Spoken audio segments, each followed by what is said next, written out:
मैं तो ये कह रहा हूं कि अल्लाह की तरफ रुजू कीजिए, इस यकीन के साथ कि उसका साया और उसकी रहमतों का साया मेरे सर पर है, कि रब के जलाल की बात नहीं, उसकी मेहरबानी के छिन जाने का खौफ कि रब मुझसे नाराज न हो जाए।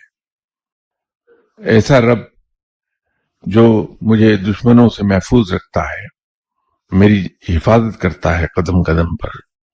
ऐसा रब जो वो ख्वाहिशात जिनका खुद मुझे भी इल्म नहीं, उनको भी पूरा कर देता है। ऐसे रब से तो प्यार, मोहब्बत और इश्क किया जाना चाहिए। और इंसान जिससे इश्क करता है, जिससे मोहब्बत करता है, उसके रूठ जाने का खौफ बहुत शदीद होता है।